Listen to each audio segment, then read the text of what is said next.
So, very good morning and a very warm welcome to all the beautiful aspirants. Hi, this is Shubham and I welcome you once again on our beautiful platform. आप सभी खूबसूरत लोगों का एक बार फिर से बहुत बहुत स्वागत है हमारी इस बेहतरीन से प्लेटफॉर्म पे, जहां हम रोजाना करंट अफेयर्स के बहुत ही इंपॉर्टेंट न्यूज़ को डिस्कस करते हैं। ठीक है। हमारी क्लासेस 3 दिन से नहीं हो रही थी, किसी वजह से एक इमरजेंसी आ गई थी, हेल्थ इमरजेंसी आ गई थी फैमिली में, जिस वजह से क्लासेस जो है वो कंडक्ट नहीं हो रही थी। ठीक है। तो टेंशन लेने की बात नहीं है। आज तक है ना, हम लोग सारी जो अपने बैकलॉग्स हैं वो कंप्लीट कर लेने वाले हैं। जैसे आज मैं 3 दिनों की न्यूज़ कवर करूंगा अभी सुबह मॉर्निंग में लाइव सेशन में, और शाम को आपके पास एक रिकॉर्डेड वीडियो आने वाली है जहां पे हम रिमेनिंग न्यूज़ को देखेंगे। ठीक है। तो जितनी भी दिनों की छुट्टियां हुई थी, ठीक है, 3 दिन 4 दिन की जो छुट्टी थी जहां पे हम लोग करंट अफेयर्स के सेशन को नहीं देख पाए थे, है ना, उन्हें हम कवर कर लेंगे आज के सेशन में। ठीक है। 3 दिनों की न्यूज को इस सेशन में कंप्लीट करा दूंगा एंड शाम को आपको एक रिकॉर्डेड फॉर्मेट में वीडियो मिल जाने वाली है। ठीक है। तो बढ़ते हैं आज के पहली न्यूज की तरफ। उससे पहले देख लेते हैं हमारे पास टेबल ऑफ कंटेंट क्या होने वाला है। तो आज देखेंगे अपॉइंटमेंट एंड रेजिग्नेशन की न्यूज भी है हमारे पास, festivals, rank and reports, meeting summits, national state affairs, international news, sports and games, science and tech and miscellaneous news भी देखने को मिलने वाला है। ठीक है। तो बढ़ते हैं आज के पहले न्यूज की तरफ। ठीक है। द वेरी फर्स्ट न्यूज क्या कह रहा है, ध्यान से देखते हैं। ठीक है। पहला न्यूज आपके सामने है, अपॉइंटमेंट एंड रेजिग्नेशन से रिलेटेड क्या कह रहा है। आपसे कह रहा है कि who become the prime minister of Trinidad and Tobago after the snap election in 2025। तो यहां पे देखिए, आप देखोगे कमला परसाड बेसीसर, है ना, इनको अपॉइंट किया गया है as the prime minister of which country, तो prime minister of Trinidad and Tobago.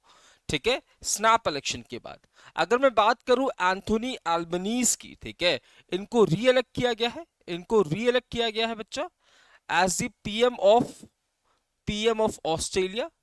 Australia के पीएम के रूप में कौन देखने वाले हैं, एंथनी एल्बनीज देखने को मिले। मार्क कार्ने, है ना, इनको कनाडा का नया प्रधानमंत्री बनाया गया है। कनाडा का नया प्रधानमंत्री किसको बनाया गया है, मार्क कार्ने को बनाया गया। इसके बाद इसके बाद ब्राइस ओलिगुई गुआमा, इनको याद रखना बच्चा, इनको बनाया गया है फोर्थ प्रेसिडेंट ऑफ गैबोन। ठीक है। फोर्थ प्रेसिडेंट ऑफ गैबोन बने हैं। Gabon is a country. ठीक है। तो गैबोन के चौथे राष्ट्रपति कौन बने हैं, तो गैबोन के चौथे राष्ट्रपति ब्रिस ओलिगुए ग्युआमा बने। ठीक है। तो यहां पे आपसे पूछा था कि prime minister of Trinidad and Tobago कौन बने हैं, तो कमला परसाड बेसीसर। ठीक है।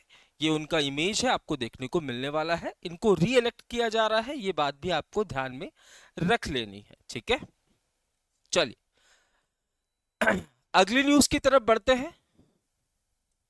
अगला न्यूज है, who has been appointed as the chairman of estimate committee. याद रहे एस्टिमेट कमिटी।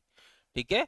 एस्टिमेट कमिटी, यहां पे कितने नंबर ऑफ मेंबर्स होंगे, तो एस्टिमेट कमिटी के अंदर आपको 30 मेंबर्स देखने को मिलने वाले। कितने मेंबर्स, 30 मेंबर्स। और ये वो 30 मेंबर्स होंगे जो कि लोकसभा से बिलोंग होंगे। लोकसभा के इलेक्टेड मेंबर्स को ही यहाँ पे एस्टिमेट कमेटी का मेंबर बनाया जाता है। ठीक है।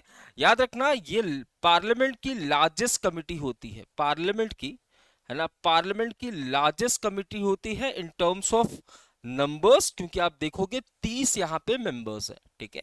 अच्छा, आपसे पूछा जाएगा कि इसका काम क्या है भैया, तो इसका काम होता है ना, ये चेक करने का कि जो फंड्स है उसे सही तरीके से यूटिलाइज किया जा रहा है कि नहीं, है ना, जो फंड्स है भैया, फंड्स है उसे सही तरीके से यूटिलाइज किया जा रहा है कि नहीं। ठीक है। साथ ही साथ गवर्नमेंट के एक्सपेंडिचर को भी देखने का काम करती है। गवर्नमेंट के एक्सपेंडिचर को भी देखने का काम कौन करेगी, तो यहाँ पे एस्टिमेट कमेटी। अच्छा, 30 मेंबर्स होंगे तो भैया कोई चेयरपर्सन भी होगा, कोई चेयरमैन भी होगा इस पर्टिकुलर कमेटी का। तो आपसे पूछा है कि who has been appointed as the chairman of estimate committee, तो यहाँ पे चेयरमैन के रूप में संजय जायसवाल जी को अपॉइंट किया जा रहा है। ठीक है। तो Sanjay Jaiswal has been appointed as the chairman of estimate committee. आपसे पूछा है यहाँ पे परमेश्वरन अय्यर, ठीक है। ये याद रखना, इंडिया को रिप्रेजेंट करेंगे आईएमएफ बोर्ड के अंदर, इंटरनेशनल मॉनेटरी फंड बोर्ड के अंदर इंडिया को रिप्रेजेंट करने वाले हैं और इसमें इनका सिलेक्शन हुआ है। उसके बाद सुजाता चतुर्वेदी, इनको यूपीएससी के बोर्ड मेंबर के रूप में शामिल किया गया है। यूपीएससी के यूनियन पब्लिक सर्विस कमीशन के बोर्ड मेंबर के रूप में इलेक्ट किया गया है। बोर्ड मेंबर के रूप में इनको इलेक्ट किया गया है, रिसेंटली इनका इलेक्शन हुआ था। इसके बाद आलोक जोशी, ठीक है। अभी अगर आपको याद हो, नेशनल सिक्योरिटी एडवाइजर काउंसिल को रिवैम्प किया गया था। नेशनल सिक्योरिटी एडवाइजरी काउंसिल को यहाँ पे रिवैम्प किया गया था और उसी के चेयरपर्सन अपॉइंट किए गए थे भैया, किसको, तो एक्स रॉ चीफ जिनका नाम है आलोक जोशी साहब, ठीक है। तो Sanjay Jaiswal has been appointed as the chairman of estimate committee.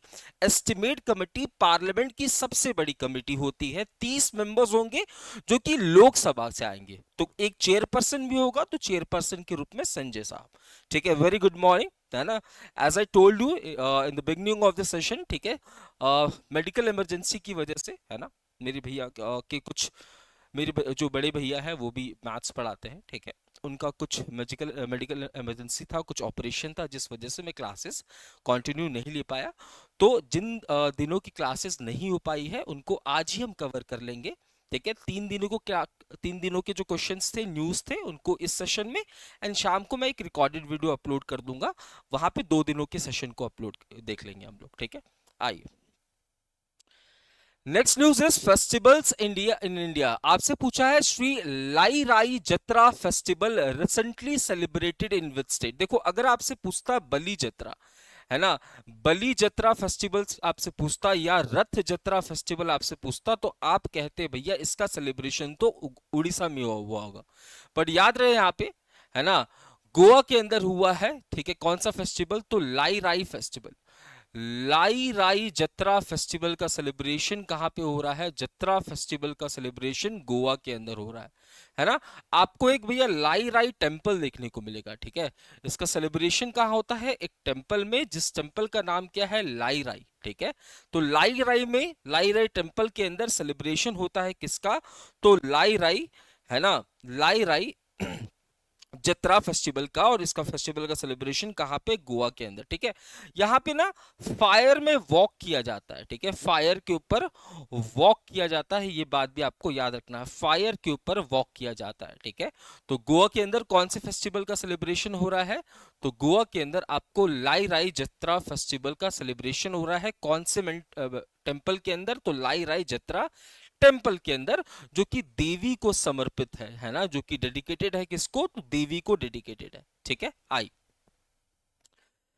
Next news is ranks and reports की बात हो रही है। आपसे पूछा है what is the rank of India in the United Nations Development Programme human development Index 2025 release for the year 2023। मतलब क्या हो रहा है, 2023 का डेटा जो है वो 2025 में क्या किया जा रहा है, रिलीज किया जा रहा है, पहली चीज।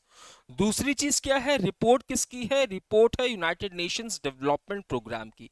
यूनाइटेड नेशंस डेवलपमेंट प्रोग्राम की ये रिपोर्ट है, ठीक है।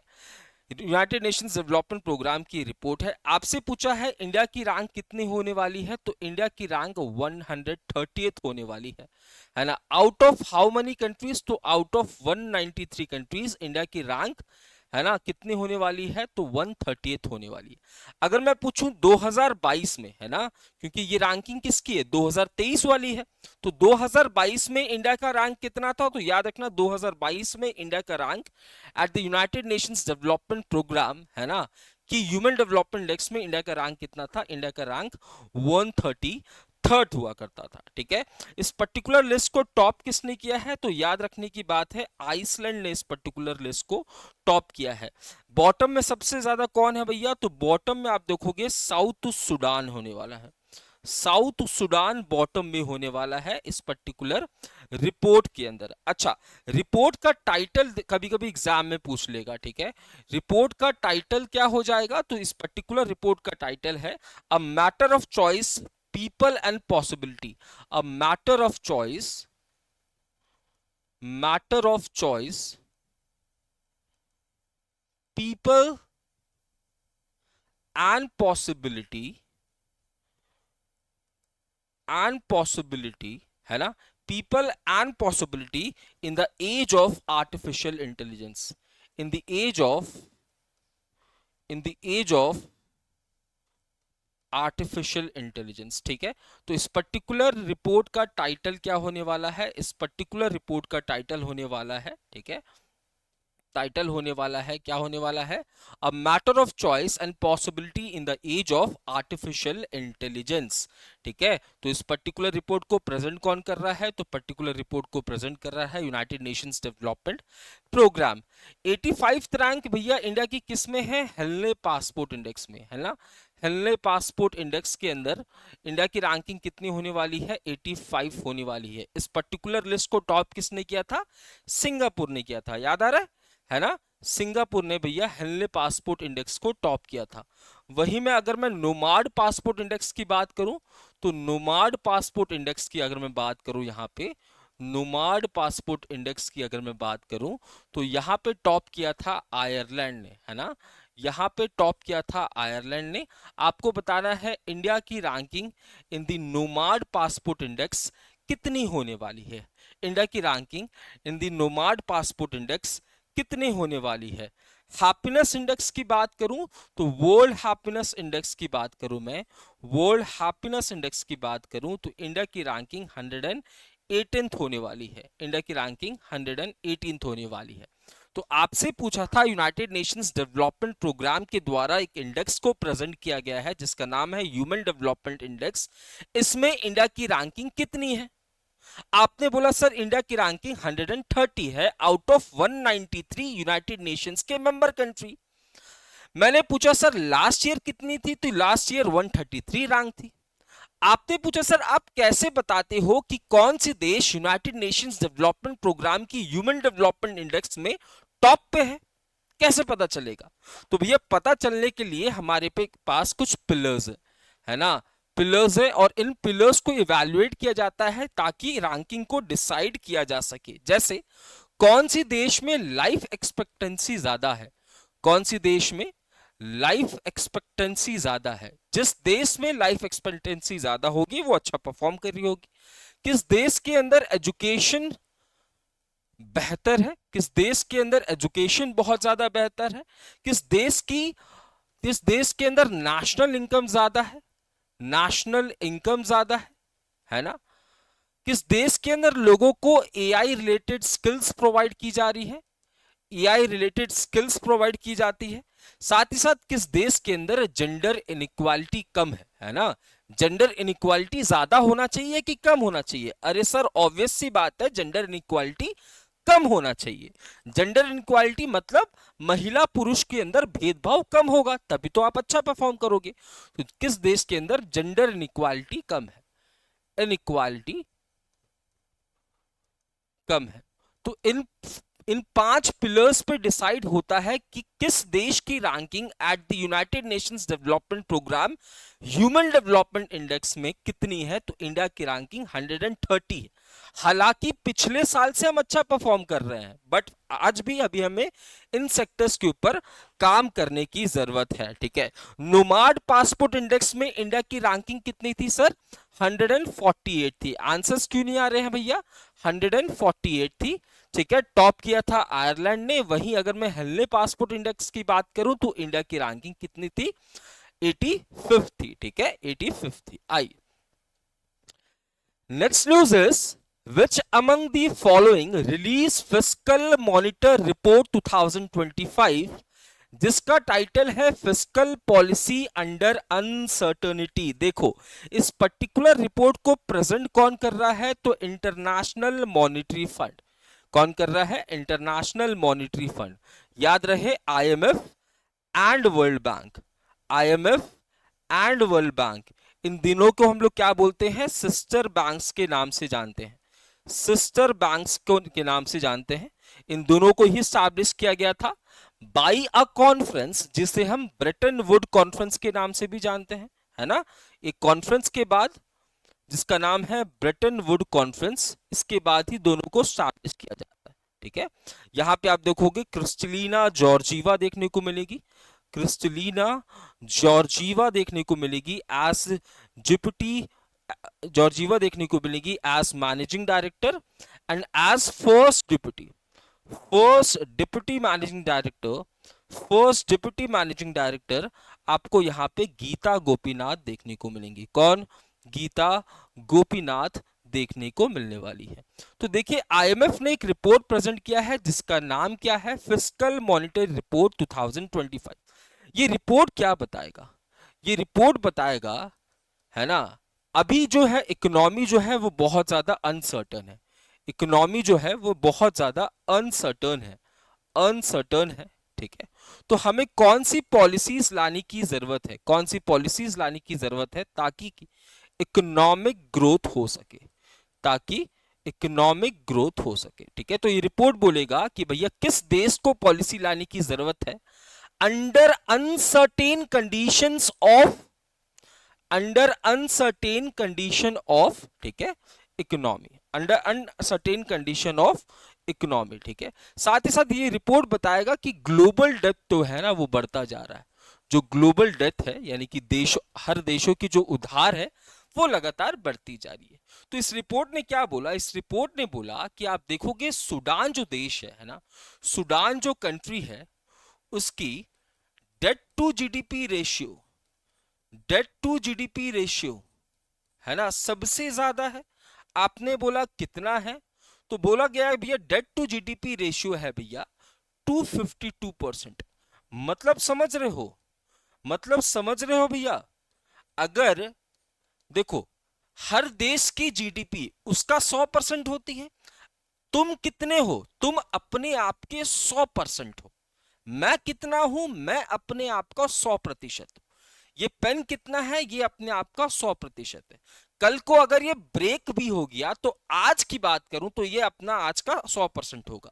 तो डेट टू जीडीपी रेशियो बताता है कि किस देश की इकोनॉमी अगर 100 रुपया है तो उस देश के ऊपर उधार इतना है। तो सबसे ज्यादा डेट टू जीडीपी रेशियो किसका है भैया? तो सबसे ज्यादा सूडान का है। ये बात किसने बताई? तो ये बात इस रिपोर्ट ने बताई। इस रिपोर्ट ने बताया किस बारे में? कि ग्लोबल डेट बढ़ता जा रहा है, हमें पॉलिसीज लाने की जरूरत है। ठीक है, हमें पॉलिसीज लाने की जरूरत है इकोनॉमिक ग्रोथ के लिए, क्योंकि अनसर्टेनिटी का समय चल रहा है। और बोला गया कि साउथ जो सूडान देश है उसकी डेट टू जीडीपी रेशियो सबसे ज्यादा।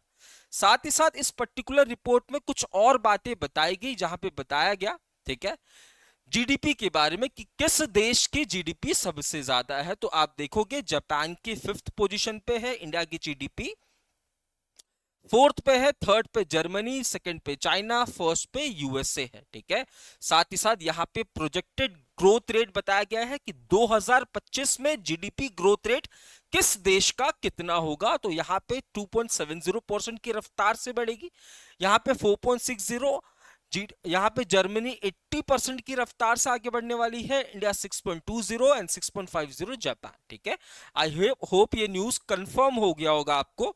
ठीक है, तो यहां पे आप देखोगे आईएमएफ की रिपोर्ट होने वाली है। चलिए, जीडीपी का मतलब तो आपको पता है, जीडीपी का मतलब द वैल्यू ऑफ, है ना, the value of all goods and services produce with in the boundary of a nation with in a given period of time. आप अपने देश की आप अपने घर की जीडीपी भी बना सकते हो, कैलकुलेट कर सकते हो कि आपके घर में, है ना, जो भी इकोनॉमिक एक्टिविटी हो रही है ना, उस इकोनॉमिक एक्टिविटी की एक्चुअल वैल्यू क्या है वो आपका जीडीपी हो जाएगा। ठीक है, आओ,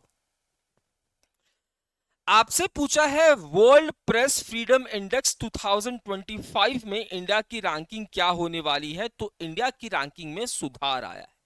इंडिया की रैंकिंग है 151। किस देश की, किस देश की जो प्रेस है वो, उसको कितना फ्रीडम मिला हुआ है? कौन सी देश की प्रेस जो है वो खुलेआम उस देश की गवर्नमेंट के खिलाफ बोल सकती है, सच्चाई को दिखा सकती है। वहीं अगर मैं 2024 की बात करूं तो 2024 में इंडिया की रैंकिंग 159 थी, अब इंडिया की रैंकिंग 151 है। इसको पब्लिश, याद रखना, हर साल किया जाता है, एवरी ईयर इसे पब्लिश किया जाता है। एवरी ईयर इस पर्टिकुलर रिपोर्ट को पब्लिश किया जाता है, या इंडेक्स को पब्लिश किया जाता है, याद रहे, ठीक है। रिपोर्टर विदाउट बॉर्डर्स, किसके द्वारा? Reporter without borders, reporters without borders, इसके द्वारा इस पर्टिकुलर रिपोर्ट को प्रेजेंट किया जाता है। आपसे पूछेगा टॉप में कौन सी कंट्रीज है, तो टॉप में आपको भैया नॉर्वे देखने को मिलेगा, नॉर्वे देखने को मिलेगा, आपको एस्टोनिया देखने को मिलेगा, और आपको नीदरलैंड देखने को मिलेगा, नीदरलैंड्स देखने को मिलेगा, ठीक है। तो वर्ल्ड प्रेस फ्रीडम इंडेक्स में इंडिया की रैंकिंग 115 151, लास्ट ईयर इंडिया की रैंकिंग 159। प्रेजेंट कौन कर रहा है? Reporters without borders. हर साल इस रिपोर्ट को प्रेजेंट किया जाता है, हर साल इस रिपोर्ट को प्रेजेंट किया जाता है। 2023 में इंडिया की रैंकिंग कितनी थी? तो 2023 में इंडिया की रैंकिंग 161 थी, मतलब हम लोग 2023 में और ज्यादा पुअर थे। Very good Harika.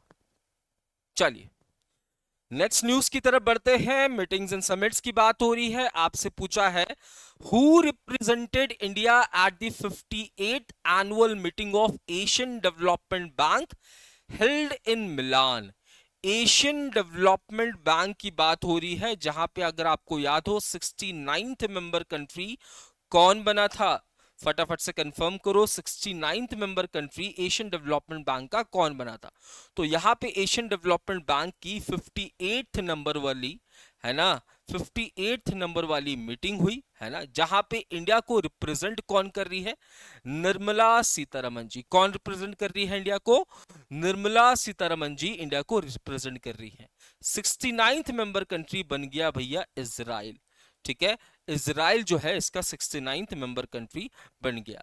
कहां पे ये कंडक्ट हुआ? याद रखना भैया 58th मीटिंग हुआ है मिलान के अंदर। मिलान कहां पे है?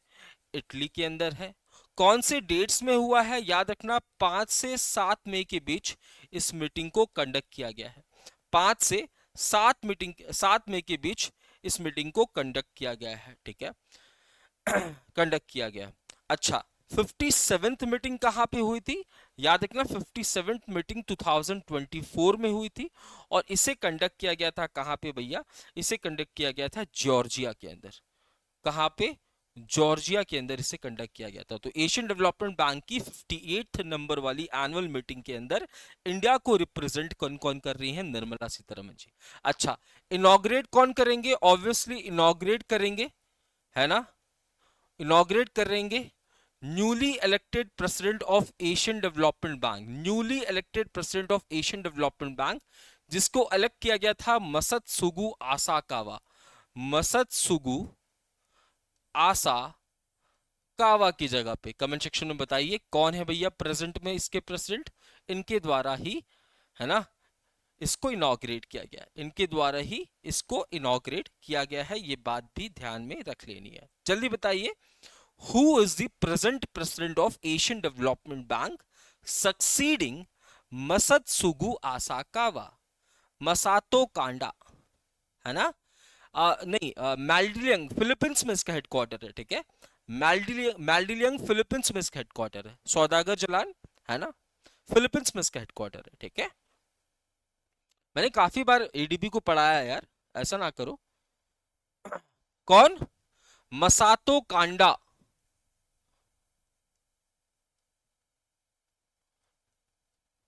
ठीक है।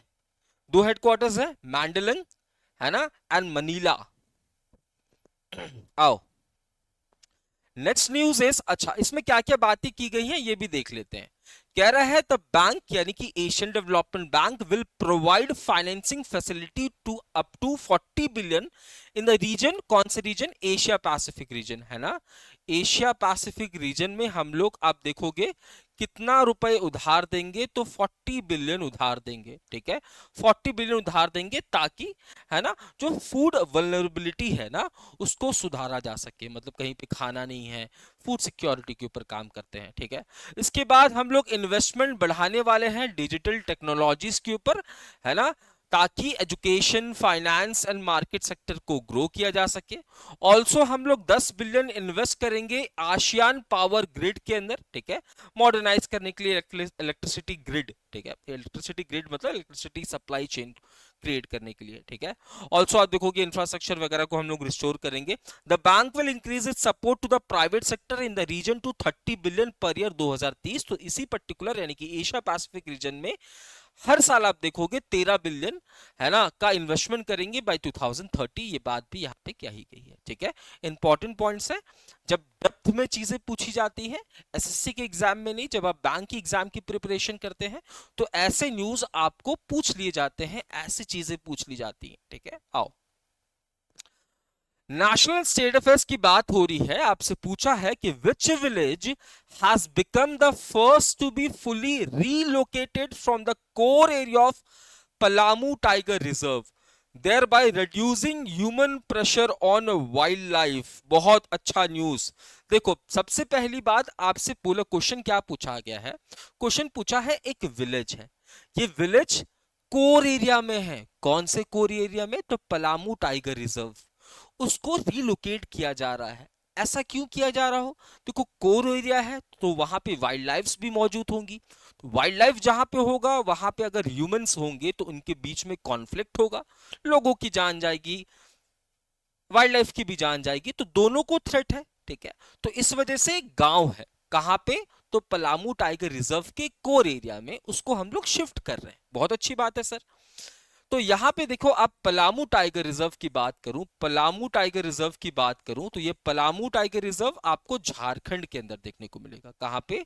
झारखंड के अंदर।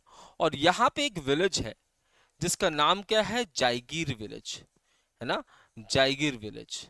इस विलेज को रिलोकेट किया जा रहा है, इस विलेज को पूरी की पूरी तरीके से रिलोकेट किया जा रहा है। आप पूछोगे सर मोटिव क्या है?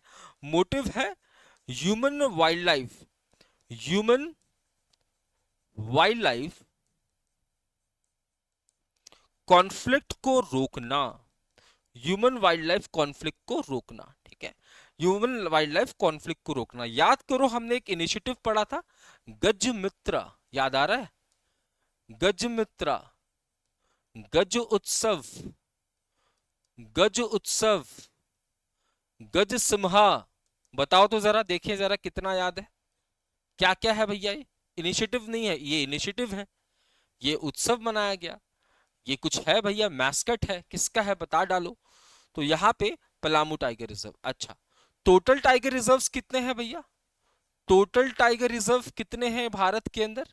लास्ट वाला मध्य प्रदेश में बना था, उसका नाम भी कमेंट सेक्शन में बोल डालो, बोल डालो, बोल डालो, बोल डालो, बोल डालो। जाएगी झारखंड, वेरी गुड, ठीक है। आइए भैया, आपसे पूछा है who recently inaugurated a 9 feet high statue of Bodofa Upendra Nath Brahma in New Delhi. Sir ये कौन है? तो बुदोफो, इनका नाम बुदोफो इसलिए रखा गया है, देखो इनका नाम है उपेंद्र नाथ, उपेंद्र नाथ ब्रह्मा तो इनका नाम है, ठीक है, उपेंद्र नाथ ब्रह्मा इनका नाम है, ठीक है। बट इन्होंने काफी ज्यादा काम किया है बोडो कम्युनिटी के अपलिफ्टमेंट के लिए, बोडो कम्युनिटी के अपलिफ्टमेंट के लिए इन्होंने एक बहुत ज्यादा काम किया है। ये बोडो कम्युनिटी आपको नॉर्थ ईस्ट रीजन में देखने को मिलेगा, नॉर्थ ईस्ट रीजन में आपको देखने को मिलेगा, स्पेशली जो आपको असम के अंदर इनकी पॉपुलेशन काफी अच्छी खासी है, ठीक है। तो इन्होंने बोडो कम्युनिटी के अपलिफ्टमेंट के लिए बहुत ज्यादा काम किया, इसलिए इनको एक टाइटल मिलता है बोडोफा, उपेंद्र नाथ ब्रह्मा। अब इनका भैया हम लोग डेथ एनिवर्सरी सेलिब्रेट कर रहे थे, इनकी डेथ एनिवर्सरी सेलिब्रेट कर रहे थे, और इस वजह से एक स्टैचू को अनवील किया गया है, किसके द्वारा? अमित शाह जी के द्वारा। और ये स्टैचू 9 फीट का होने वाला है। हाँ, Madhav tiger reserve, very very good, very, हाँ सौदागर भैया क्या कर रहे हो? Madhav tiger reserve, Madhav tiger reserve कहां पे है? मध्य प्रदेश के अंदर। गज मित्रा इनिशिएटिव याद रखना, वेस्ट बंगाल में लॉन्च किया गया था, है ना, एलिफेंट एंड ह्यूमन कॉन्फ्लिक्ट को रोकने के लिए। याद आ रहा है भैया? एलिफेंट एंड ह्यूमन कॉन्फ्लिक्ट को रोकने के लिए गजमित्रा इनिशिएटिव, जहां पे हम लोग कुछ लोगों को अपॉइंट कर रहे थे, है ना, अपॉइंट कर रहे थे जो कि कॉन्फ्लिक्ट को रोक देगी। गज उत्सव का सेलिब्रेशन अगर आपको याद हो, है ना, 2023 में किया गया था। कहां पे? तो काजीरंगा नेशनल पार्क के अंदर, जब हम लोग 30th एनिवर्सरी सेलिब्रेट कर रहे थे प्रोजेक्ट एलिफेंट का। और गज सिम्हा क्या है? तो ये सेवेंथ, है ना, सेवेंथ यूथ गेम्स का मैस्कट होने वाला है, जो कि बिहार में ऑर्गेनाइज किया जा रहा है। याद आ रहा है भैया? याद आ रहा है भैया? हाँ जी, मैस्कट है। Very good, very good, very good, very good, very good, very good, very very. ठीक है, ये बात भी ध्यान में रखनी है। हम्म, तो 58 नंबर वाला माधव टाइगर रिजर्व आपको कहाँ पे देखने को मिलेगा? मध्य प्रदेश के अंदर। चलिए, तो यहाँ पे हो गया बोडोफो उपेंद्रनाथ ब्रह्मा, बोडो कम्युनिटी के लिए इन्होंने काफी ज्यादा काम किया था। Next news is which state becomes the first to launch India का पहला AI powered real time forest alert system? वाह भाई वाह। अरे फॉरेस्ट के अंदर क्या इनरोचिंग किया जा रहा है? फॉरेस्ट के अंदर क्या वाइल्ड लाइफ को मारा जा रहा है? फॉरेस्ट के अंदर क्या डिफॉरेस्टेशन यानी कि पेड़ों की कटाई की जा रही है? इन सभी चीजों को देखने के लिए एक आर्टिफिशियल इंटेलिजेंस सिस्टम को इंस्टॉल किया गया है। आपसे पूछा है कौन सी स्टेट के द्वारा? कौन सी स्टेट के द्वारा? तो याद रखना, मध्य प्रदेश के द्वारा। मध्य प्रदेश गवर्नमेंट ने रिसेंटली क्या लॉन्च किया है? एक आर्टिफिशियल इंटेलिजेंस बेस्ड, है ना, real time forest alert system. जैसे ही इनमें से कुछ भी होगा, गवर्नमेंट को पता चल जाएगा।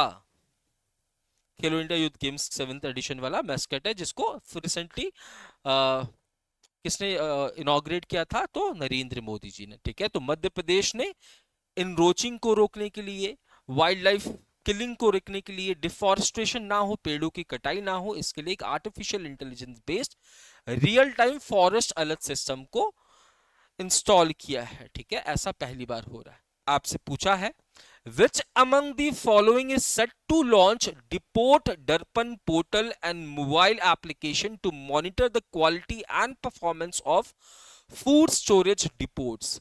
भैया, फूड स्टोरेज डिपोट्स वो डिपोट्स होते हैं जहां पे फूड को किसाने को द्वारा फूड स्टोरेज किया जाता है। किसके द्वारा? किसानों के द्वारा। ठीक है, किसानों के द्वारा फूड स्टोरेज के लिए हमारे पास अलग अलग डिपोट्स हैं। हर शहर और हर कस्बे में आपको डिपोट्स देखने को मिले। तो यहाँ पे भैया क्या किया जा रहा है? सेंट्रल गवर्नमेंट के द्वारा यानी कि ऑप्शन नंबर सी के द्वारा, है ना, इनिशिएट किया जा रहा है क्या? एक ऐसा पोर्टल जिसका नाम है डिपोट दर्पण। वो क्या काम करेगी? वो ये देखने का काम करेगी कि ये जो डिपोट्स है ना, ये इफेक्टिवली काम कर रहे हैं कि नहीं, ये इफेक्टिवली काम कर रहे हैं कि नहीं, ये एफिशिएंटली काम कर रहे हैं कि नहीं, ये सारी चीजें देखने का काम कौन करेगी? तो ये पर्टिकुलर पोर्टल। इसे सेंट्रल गवर्नमेंट के कौन से डिपार्टमेंट के द्वारा? Department of food and public distribution के द्वारा। ठीक है, department of food department of food and public distribution के द्वारा इनिशिएट किया जा रहा है। ये बात भी याद कर लेंगे अपन, है ना? ठीक है, तो यहाँ पे एक ऐसा पोर्टल, एक ऐसा मोबाइल एप्लीकेशन जो कि ये बताने का काम करेगी सरकार को, ठीक है, कि हमारे देश के अंदर जो अलग अलग डिपोट्स हैं जहां पे फूड को स्टोर किया जाता है, एग्रीकल्चर प्रोड्यूस को स्टोर किया जाता है, वो कितने इफेक्टिवली काम कर रहे हैं, कितने एफिशिएंटली काम कर रहे हैं। ठीक है, ऐसा तो नहीं है कि भैया काम ही नहीं कर रहा है ना? आओ, cabinet committee on economic affairs recently approves dash पर क्विंटल एफआरएफ। एफआरएफ का मतलब होता है फेयर एंड रिम्यूनरेटिव प्राइस, है ना? एफआरएफ का मतलब होता है fair and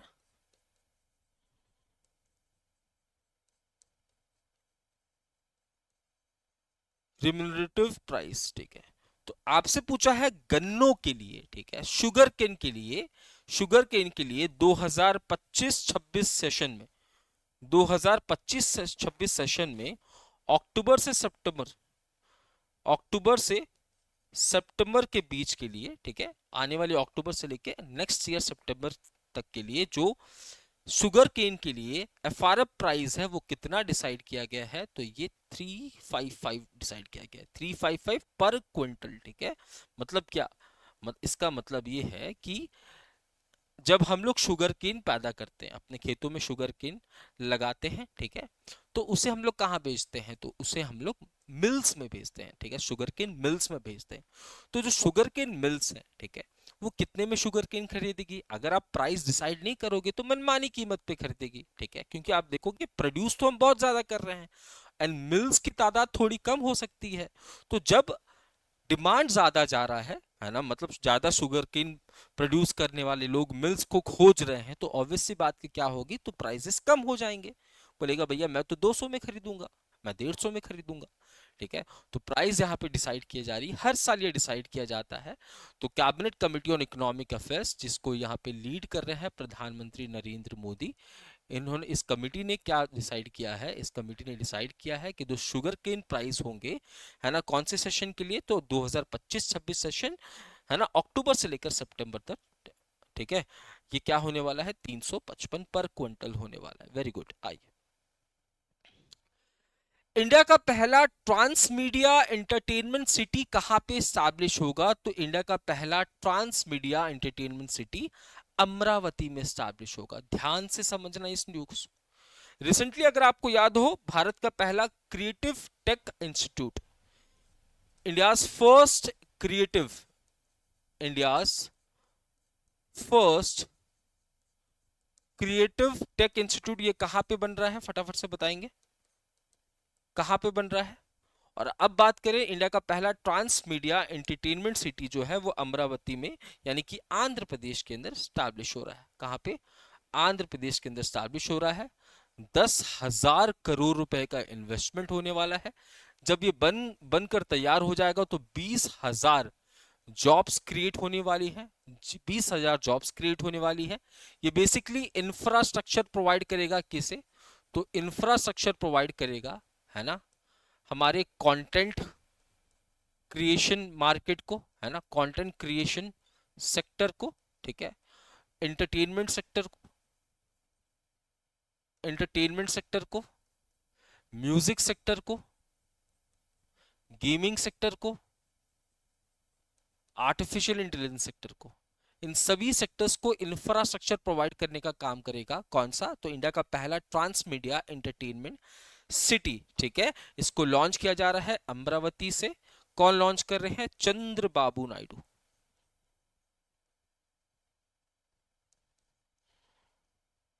and creative economy को हम लोग ऑरेंज इकोनॉमी भी कहते हैं। क्रिएटिव इकोनॉमी को हम किस इकोनॉमी के नाम से जानते हैं, ऑरेंज इकोनॉमी के नाम से जानते हैं। अरे खाने वाला इकोनॉमी ने, खाने वाला ऑरेंज नहीं है, सुबह सुबह खाने की बातें, मुंबई के अंदर। वेरी गुड, मुंबई के अंदर स्टैब्लिश किया जा रहा। आओ, इंडिया का पहला AI based data centre park, ये किस स्टेट में आने वाला है, ठीक है, छत्तीसगढ़ के अंदर। तो छत्तीसगढ़ के अंदर इंडिया का पहला डेटा सेंटर पार्क जो है इसे स्टैब्लिश किया जाएगा। कहां पे, छत्तीसगढ़ के अंदर इंडिया का पहला डेटा सेंटर पार्क जो है ये स्टैब्लिश किया जाएगा। छत्तीसगढ़ के अंदर कहां पे, नया रायपुर के अंदर, नया रायपुर। इसका फाउंडेशन स्टोन किसने रखा है, तो यहाँ के सीएम ने रखा है। कौन हो जाएंगे, विष्णु देव राय, विष्णु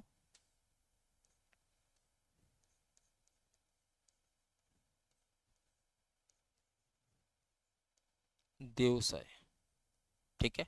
मोटिव क्या है, डिजिटल इंफ्रास्ट्रक्चर को इन्हांस करना है, डिजिटल इंफ्रास्ट्रक्चर को इन्हांस करना है, ठीक है। तो भारत का पहला एआई डेटा सेंटर पार्क कहां पे, छत्तीसगढ़ के अंदर। Very good. आई, इंडिया का पहला interstate cheetah corridor to kick off between Rajasthan and which state? Very good. Sir ये कॉरिडोर क्या होता है? आपने स्कूल में देखा होगा, आपकी ये क्लासरूम्स होती हैं, ये क्लासरूम हुआ करती थी, section A B C, section A B C, 9 ABC, 10 ABC, और यहाँ पे एक रास्ता हुआ करता था। ये वही रास्ता है, याद करो, जहाँ पे कान पकड़ के घुटने टिका के टीचर बैठा दिया करते थे, नील डाउन कर दिया करते थे। ये वही रास्ता है, ये वही रास्ता है जहां पे टिफिन जल्दी खत्म करके टेक लगा के आप लोग तफरी काटा करते थे स्कूल के दिनों में, है ना? ये वही रास्ता है। तो कॉरिडोर मतलब, कॉरिडोर का मतलब क्या होता है? ये वाला व्यक्ति भी यहां पे जा सकेगा, यानी कि एक प्लेस को दूसरे प्लेस से मिलाने का काम किया जाएगा, जहां से कुछ लोग ट्रैवल करेंगे। तो यहां पे बोला जा रहा है चीता कॉरिडोर बनाया जाएगा, ठीक है? दो स्टेट्स के बीच में चीता कॉरिडोर बन रहा है। कौन कौन से वो स्टेट्स हैं? तो एक तो राजस्थान होने वाला है, और दूसरा ऑब्वियसली सर मध्य प्रदेश होगा। ऐसा क्यों सर? ऑब्वियस कैसे कह दिया आपने मध्य प्रदेश होगा? तो सर मैंने ऑब्वियस इसलिए कह दिया, ऑब्वियस मैंने इसलिए कह दिया क्योंकि मध्य प्रदेश के अंदर चीतों के लिए पहला और दूसरा घर यही तो है, याद है ना? अरे मध्य प्रदेश के अंदर चीतों के लिए पहला और दूसरा घर दोनों तो यही है। एक कौन सा है? कुनू नेशनल पार्क, ये पहला घर है। कुनू नेशनल पार्क ये चीतों का पहला घर है। और दूसरा घर कौन सा है sir? Gandhi Sagar wild life sanctuary, Gandhi Sagar wild life sanctuary,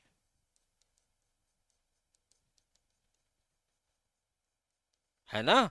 अब जहां पे अभी दो चीतों को भेजे गए थे, याद आ रहा है? तो चीतों का दो घर है, पहला घर तो ये है, दूसरा घर ये है, दोनों मध्य प्रदेश में है। तो जब कॉरिडोर बनाई जाएगी तो भैया इस दोनों को कनेक्ट करते हुए बनाई जाएगी, है ना?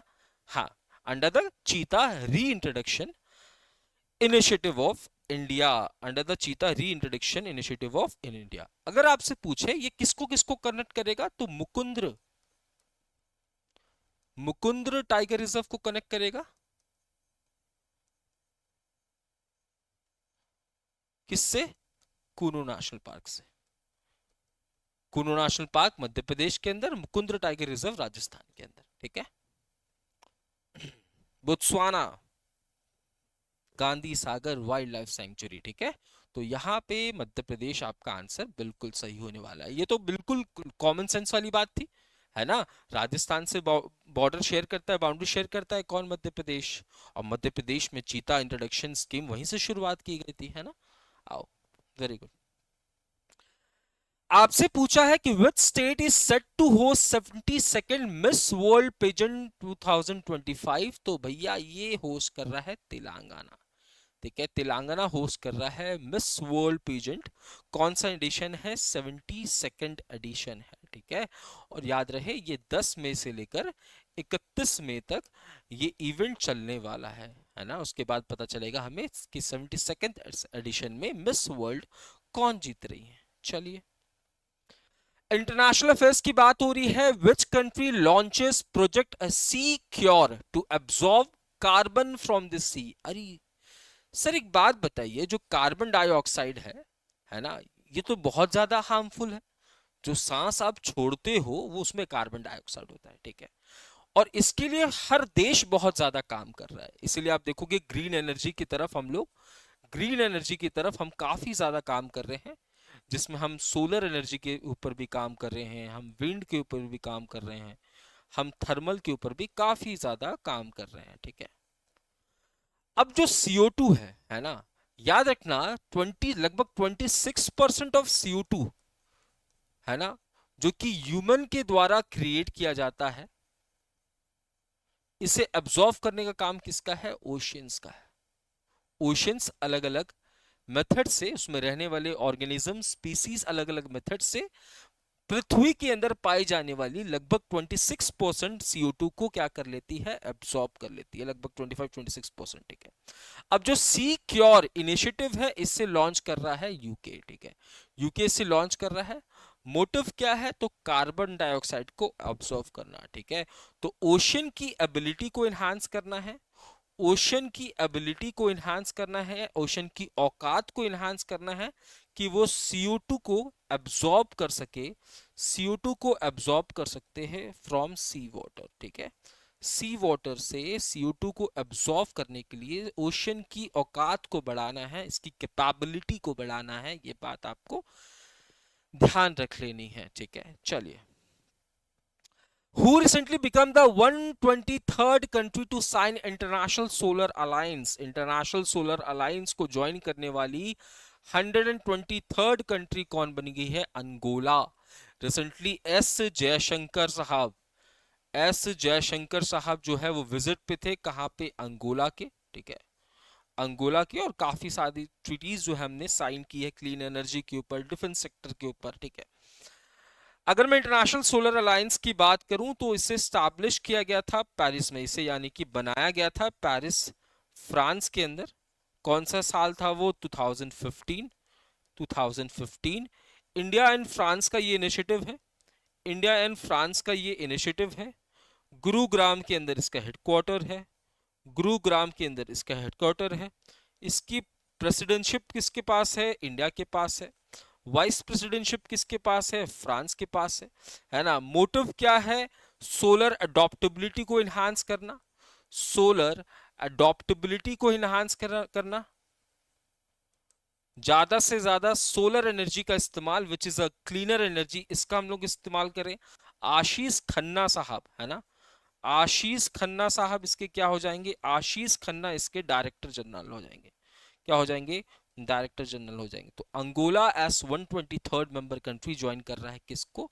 तो इंटरनेशनल सोलर अलायंस को। Next is which country advocates global action on chemicals and waste at BRS COP 2025? तो इंडिया। देखो, इंडिया एडवोकेट कर रहा है, मतलब इंडिया कह रहा है एक इवेंट के अंदर, जो इवेंट कहां पे हुआ? जेनेवा स्विट्जरलैंड के अंदर। ये इवेंट कहां पे हुआ? जेनेवा स्विट्जरलैंड के अंदर एक इवेंट हुआ, जेनेवा स्विट्जरलैंड के अंदर एक इवेंट हुआ। ये इवेंट चलता कब से कब तक है?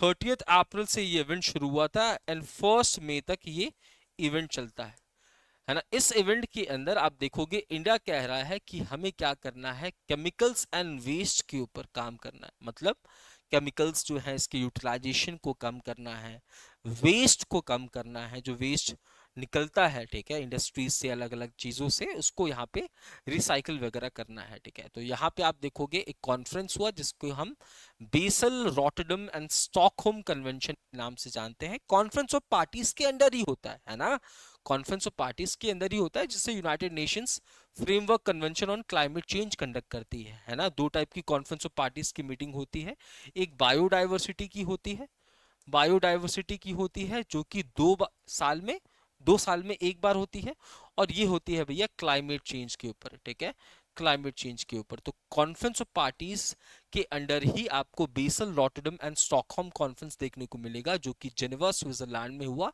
यहाँ पे इंडिया जो है वो केमिकल्स एंड इसके वेस्टेज को न्यूट्रलाइज करने की बात कर रही है। बहुत अच्छी बात है, बहुत बहुत बहुत अच्छी बात है भैया, बहुत अच्छी बात है। अच्छा, वो कौन सी क्रिकेट बोर्ड है जिसने बोला कि भैया अब तक क्या होता था कि जो ट्रांसजेंडर्स थे उनको भी महिला क्रिकेट में शामिल कर लिया जाता था। अब जो ट्रांसजेंडर्स हैं, ठीक है, उनके अंदर महिलाओं के कंपैरिजन में ज्यादा कैपेबिलिटी थी, ज्यादा स्ट्रेंथ था, है ना। हमने कौन सा भी एक इवेंट हुआ था ओलंपिक्स में, है ना, जहां पे हमने देखा था कि ट्रांसजेंडर ना धूमधाम धूमधाम धूमधाम उड़ा दिया था, ठीक है। तो यहां पे आप देखोगे इंग्लैंड क्रिकेट बोर्ड ने बोला कि भैया जो हमारी जितने भी वुमेन टूर्नामेंट्स होंगे वहां पे ट्रांसजेंडर्स को अलाउ नहीं किया जाएगा। ऐसी महिलाएं जो कि बायोलॉजिकली महिलाएं हैं, बायोलॉजिकली, है ना, फीमेल्स को ही यहाँ पे वुमेन टीम में पार्टिसिपेट करने का मौका मिलेगा, वुमेन्स टीम में पार्टिसिपेट करने का मौका मिलेगा। सिंपल सी न्यूज थी। आइए, आपसे पूछा है which of the following city has been recognised as the age friendly city. पहले तो आपको यह मतलब पता होना जरूरी है कि एज फ्रेंडली सिटी का मतलब क्या होता है। ऐसी सिटी जहां पे बहुत ज्यादा काम किया जा रहा है ओल्ड पर्सन्स के ऊपर, उनके हेल्थ के ऊपर बहुत ज्यादा काम किया जा रहा है, वो लॉन्गर जी सके इसलिए बहुत ज्यादा काम किया जा रहा है ना, लॉन्गर जी सके, उनकी हेल्थ अच्छी हो।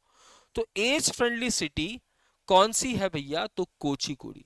अच्छा, याद रखना, वर्ल्ड हेल्थ ऑर्गेनाइजेशन की एक इनिशिएटिव है जहां पे उन सिटीज को रखा गया है जो कि एज फ्रेंडली सिटीज है। इस पर्टिकुलर लिस्ट के अंदर अब कोचीकुडी भी शामिल हो गई है, ठीक है। कोचीकुडी यू विल सी इन केरला, ठीक है। तो केरला के अंदर आपको कोचीकुडी शहर देखने को मिलेगा। इसको डब्ल्यूएचओ यानी कि वर्ल्ड हेल्थ ऑर्गेनाइजेशन के द्वारा, यानी कि डॉक्टर टेड्रोस वाले ऑर्गेनाइजेशन के द्वारा, है ना, एज फ्रेंडली सिटी अनाउंस किया गया। चलिए, which country orders a reopening of notorious Alcaraz prison for criminals which was closed since 1963? एक ऐसा खतरनाक प्रिजन, वेरी गुड, एक ऐसा खतरनाक प्रिजन जो कि एक आइलैंड पे है ना, और चारों तरफ पानी ही पानी, तो निकल के भाग पाओगे नहीं, ठीक है। इस प्रिजन की शुरुआत, है ना, ये आइलैंड कहाँ पे है? यूएसए के अंदर, ठीक है। ये आइलैंड आपको कहाँ देखने को मिलेगा? यूएसए के अंदर, ठीक है। ये इसे हम, ये गोल्डन गेट स्ट्रेट के पास, गोल्डन गेट स्ट्रेट के पास आपको ये आइलैंड देखने को मिलेगा, ठीक है। इस पर्टिकुलर आइलैंड को बनाया जाता है एक जेल, एक सेलुलर जेल। कब बनाया जाता है? 1934 में। और ये जेल के रूप में काम करता है 1963 तक, ठीक है। और अब ये टूरिस्ट डेस्टिनेशन बन चुका है, टूरिस्ट डेस्टिनेशन बन चुका है ना, टूरिस्ट डेस्टिनेशन बन चुका है। अब इसी टूरिस्ट डेस्टिनेशन को, जो कि पहले इस पर्टिकुलर पीरियड में जेल हुआ करता था, बंद इसलिए कर दिया गया क्योंकि एक्सपेंसेस बहुत ज्यादा हो रहे थे, ऑपरेशनल कॉस्ट बहुत ज्यादा हो रहा था। किसके द्वारा? यूएसए के द्वारा। तो डोनाल्ड ट्रंप ने बोला भैया इसे, जो नोटोरियस क्रिमिनल्स हैं जिनको बहुत ज्यादा कड़ी सजा देने की जरूरत है, उनके लिए ये जेल वाजिब रहेगा। आइए, आपसे पूछा है अवार्ड्स एंड रिवॉर्ड्स के बारे में।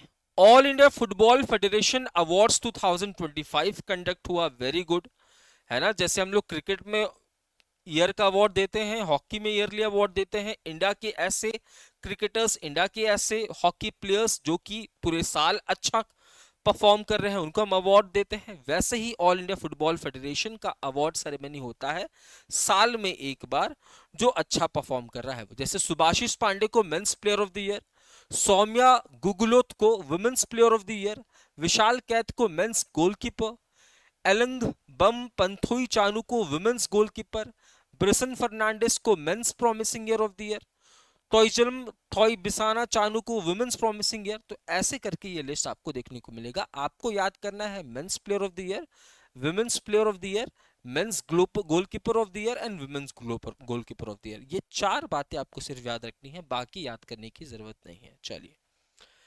पुलित्जर प्राइज 2025 कोलंबिया यूनिवर्सिटी देता है ये अवार्ड, है ना, पुलित्जर प्राइज, ठीक है।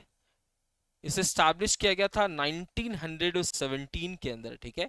1917 के अंदर इसे स्टैब्लिश किया गया था। जोसेफ पुलित्जर के नाम से, है ना, इनके विल के नाम से इन्होंने पूरा का पूरा अपना विल जो है इस अवार्ड को दे दिया था। यह अवार्ड देता कौन है? Columbia University. कोलंबिया यूनिवर्सिटी इस अवार्ड फंक्शन को कंडक्ट भी कराती है एंड सभी इस अवार्ड से रिलेटेड चीजों को देखती है। 1917 में इसकी शुरुआत हुई थी।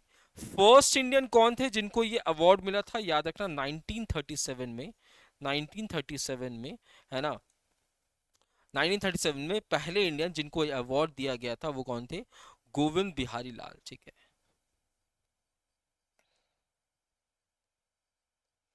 तो आपसे पूछा है, अलग अलग कैटेगरी में अवार्ड दिया जाता है, ठीक है। अलग अलग कैटेगरीज में आप देखोगे आर्ट, है ना, लेटर, आर्ट के कैटेगरी में, लेटर के कैटेगरी में, ठीक है। उसके बाद आप देखोगे रिपोर्टिंग की कैटेगरी में, ठीक है, यह अवार्ड दिया जाता है। तो यहाँ पे पुलित्जर प्राइज कौन से कैटेगरी में? तो न्यूज रिपोर्टिंग कैटेगरी में, ब्रेकिंग न्यूज रिपोर्टिंग कैटेगरी में किसको मिल रहा है? वॉशिंगटन पोस्ट को। याद करो, है ना, वो दिन जब किसके ऊपर हमला हुआ था? तो हमला हुआ था डोनाल्ड ट्रंप के ऊपर, है ना, कान के बगल से गोली चली गई थी। डोनाल्ड ट्रंप के ऊपर कान के बगल से गोली चली गई थी जब वो कैंपेन कर रहे थे अपने इलेक्शन के लिए, ठीक है। और ये लिस्ट है अलग अलग कैटेगरीज में, आप देखो कि किसको किसको अवार्ड मिल रहा है। टोटल 23 कैटेगरीज में अवार्ड दिया जा रहा है। स्पोर्ट्स एंड गेम्स की बात हो रही है।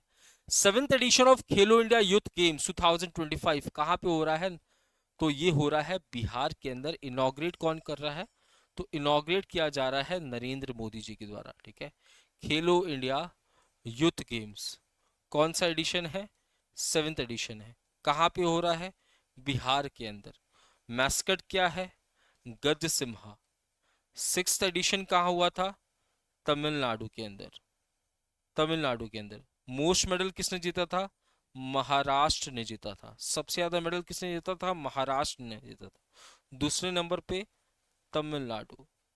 तो नरेंद्र मोदी जी इनॉग्रेट कर रहे हैं खेलो इंडिया यूथ गेम्स, ठीक है। आओ, कलिंगा सुपर कप 2025 कौन जीत रहा है? गोवा एफसी। ये इसका सेकंड टाइटल है। सेकंड टाइटल है। किसको डिफीट किया है? डिफीट किया है जमशेदपुर एफसी को। डिफीट किया है जमशेदपुर एफसी को। कहां पे हो रहा है? कलिंगा स्टेडियम। कहां पे हो रहा है? कलिंगा स्टेडियम। ये कलिंगा स्टेडियम कहाँ है सर? भुवनेश्वर के अंदर। सर भुवनेश्वर कहाँ है? उड़ीसा के अंदर। उड़ीसा के अंदर भुवनेश्वर शहर देखने को मिलेगा, जहां पे कलिंगा स्टेडियम के अंदर कलिंगा सुपर कप कंडक्ट किया जा रहा है, ठीक है। और यहाँ पे कौन जीत रहा है? गोवा एफसी जीत रहा है। ये इसका दूसरा टाइटल होने वाला है, ये बात भी ध्यान में रखनी है। चलिए, next is who won Sudirman cup 2025। पहली बात, सुधीरमन कप होता क्या है? सुधीरमन कप होता क्या है? तो भैया याद रखना, ये एक टेनिस टूर्नामेंट होता है। टेनिस टूर्नामेंट होता है, बट इसमें सिर्फ मिक्स कैटेगरी में आप कॉम्पीट कर सकते हो। समझ रहे हो? मिक्स कैटेगरी मतलब महिला पुरुष, वो लोग यहाँ पे कॉम्पीट कर सकते हैं। सुधीरमन, ठीक है। इसकी शुरुआत कब होती है? 1989 में। मोस्ट नंबर ऑफ टाइम्स इस कप को किसने जीता है? 14 बार चाइना ने जीता है। 14 बार चाइना ने जीता है। इस बार भी किसने जीता? चाइना ने जीता। किसको हराया? तो साउथ कोरिया को हराया। Defeated south Korea. तो याद रखना, सुधीरमन कप जो है ये एक टेनिस टूर्नामेंट है, जहां पे मिक्स टीम्स ही पार्टिसिपेट करते हैं। वही देश इसमें पार्टिसिपेट करेगा जो कि मेंबर कंट्री है बैडमिंटन वर्ल्ड फेडरेशन की, है ना। Member country of badminton world federation, वही यहां पे कॉम्पीट कर सकता है, ठीक है। सबसे ज्यादा बार चाइना, ये इसका 14वां टाइटल था, ये बात भी ध्यान में रख लेना है। चलिए, साइंस एंड टेक की बात हो रही है। इन स्पेस रिसेंटली लॉन्चेस एक इनिशिएटिव जिसका नाम है satellite bus as a service to encourage involvement of dash in satellite development. तो हम चाहते हैं कि जो प्राइवेट स्पेस स्टार्टअप्स है वो भी कंट्रीब्यूट करें, मतलब प्राइवेट स्टेट स्टार्टअप्स को हम इंकरेज करेंगे कि वो भी क्या डेवलप करें? सैटेलाइट्स डेवलप करें। सैटेलाइट्स डेवलप करें, और इसलिए यहां पे एक इनिशिएटिव को लॉन्च किया जा रहा है इनस्पेस के द्वारा, ठीक है। ठीक है, ताकि प्राइवेट स्पेस स्टार्टअप जो है वो सैटेलाइट डेवलपमेंट करें, ठीक है। आओ, who recently laid the foundation stone of DRDO का न्यू मिसाइल टेस्ट रेंज, कहां पे? जिसका नाम है नवदुर्गा। कहां पे? नागा यालंका, आंध्र प्रदेश के अंदर। तो नरेंद्र मोदी जी ने डीआरडीओ का, है ना, एक मिसाइल टेस्टिंग रेंज को इनॉग्रेट किया है जिसका नाम है नवदुर्गा। कहां पे? आंध्र प्रदेश के नागा यलंका में, ठीक है। ये बात आपको याद रखना है। 1460 करोड़ की लागत से इसको बनाया जाया है।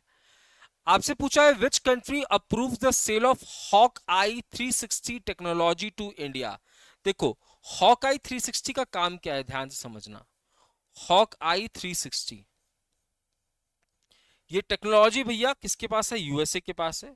यूएसए दे रहा है किसको? इंडिया को। बट ये काम क्या करेगी? ये काम करेगी, है ना, ये जो रेडियो फ्रिक्वेंसीज है ना, जो रेडियो फ्रिक्वेंसीज है उसको रिकॉर्ड करने का काम करेगी, एनालाइज करने का काम करेगी। एनालिसिस करने का काम, रेडियो फ्रिक्वेंसीज को रिकॉर्ड एंड एनालिसिस करने का काम करेगी, है ना, जो कि कहां से आ रहे हैं? लो अर्थ ऑर्बिट से आ रहे हैं। लो अर्थ ऑर्बिट से आ रहे जितने भी रेडियो फ्रीक्वेंसीज हैं उनको रिकॉर्ड एंड एनालिसिस करने का काम करेगी। इस टेक्नोलॉजी को हम लोग हॉकआई 360 टेक्नोलॉजी के नाम से जानते हैं। यूएस से इंडिया को बेच रहा है, ठीक है। इससे क्या होगा, है ना, तो कम्युनिकेशन जो है वो बेहतर हो पाएगा जब हम लोग सैटेलाइट मिशंस वगैरह लॉन्च करते हैं, स्पेस मिशंस लॉन्च करते हैं। मिसलिनियस की बात कर लेते हैं तो यहाँ पे माइक वॉल्स जो है ये नए एम्बेसडर बनने वाले हैं टू यूएस, है ना, नए एम्बेसडर टू यूएन, ठीक है। यूएसए की तरफ से जो रिप्रेजेंट करेगा यूनाइटेड नेशंस को, वो कौन होने वाले हैं, तो वो होने वाले हैं Mike Waltz. Next is Pope Francis की भैया देहांत हो गई थी, तो इनके ऊपर एक डॉक्यूमेंट्री जो है वो बनाया जा रहा है, ठीक है। ये बात ध्यान रखना है। इसके बाद राइस की दो वैरायटी, एक है DRR धन 100, दूसरा है पूना DST राइस 1, ठीक है। इसको यहाँ पे रिलीज किया गया है Indian council of agriculture research के द्वारा। Next is Bhagoria dance, Gond painting and Narmada परिक्रमा, ये तीनों मध्य प्रदेश से हैं। इनको इंडिया के इंटैंजिबल कल्चरल हेरिटेज लिस्ट में शामिल किया जा रहा है, ठीक है, इंडिया के। इसके बाद अमेरिका की एक मेंसा इंस्टीट्यूट है ना, बॉडी है जो कि हाई आईक्यूज वाले लोगों को शामिल करती है अपने लिस्ट में। तो इंडिया की तरफ से आप देखोगे, है ना, वंदन पटेल को यहाँ पे शामिल किया जा रहा है। इसके बाद 120 इयर्स ओल्ड पद्मश्री शिवानंद बाबा जी की देहांत यहाँ पे हो गई, इनको पद्मश्री पाया गया था। सोबो मुंबई फाल्कन्स के ब्रांड एम्बेसडर कपिल देव को बनाया जा रहा है। And India restricts water flow on Chenab river, ठीक है। और कौन से डैम का इस्तेमाल किया जा रहा है, Baglihar dam and Salal dam, ठीक है। मतलब डैम ही रोकेगा ना पानी, फर्स्ट जिनोमिनेटेड, ठीक है। तो ये था हमारा आज का सेशन। देखो आज के सेशन में हमने 3 दिनों के न्यूज को कवर किया है, ठीक है। एंड शाम को 2 दिनों के न्यूज को कवर करेंगे हम लोग। और ये सेशन आपको शाम को 6 या 7 बजे रिकॉर्डेड फॉर्मेट पे अपलोड होने वाला है। फिर कल संडे है, या तो संडे को, है ना, या तो मंडे को आपकी एक वीकली रिवीजन सेशन आने वाली है। वीकली रिवीजन सेशन आने वाली है जिसमें सभी न्यूज होंगे एक्सक्लूडिंग बैंकिंग का न्यूज, एक्सक्लूडिंग बैंक की न्यूज, ठीक है। और एक वीकली सेशन आएगा जहां पे सिर्फ बैंक के न्यूज होंगे, मतलब पूरे वीक में जितने भी बैंक के न्यूज थे उनको हम लोग वीकली बैंकिंग सेशन में देखेंगे। एंड वीकली रिवीजन सेशन में एक्सक्लूडिंग बैंकिंग की न्यूज देखने वाले हैं, ठीक है। ऐसी चीजें चलेंगी मंडे टू सैटरडे तक बैंकिंग के न्यूज को एक्सक्लूड करके रखेंगे। बट ये सेशन आपके लिए जरूरी है क्योंकि भैया बैंक के अलावा भी चीजें आती हैं, है ना। एंड संडे या मंडे को हम लोग क्या देखेंगे, एक वीकली सेशन इसका और एक वीकली सेशन बैंकिंग का, ठीक है। तो यहां तक आज के सेशन को रखते हैं, मिलते हैं अपने अगले सेशन में। तब तक के लिए मैं शिवम सिंह विदा लेता हूं। जय हिंद, जय Bharat. Thank you so much everyone.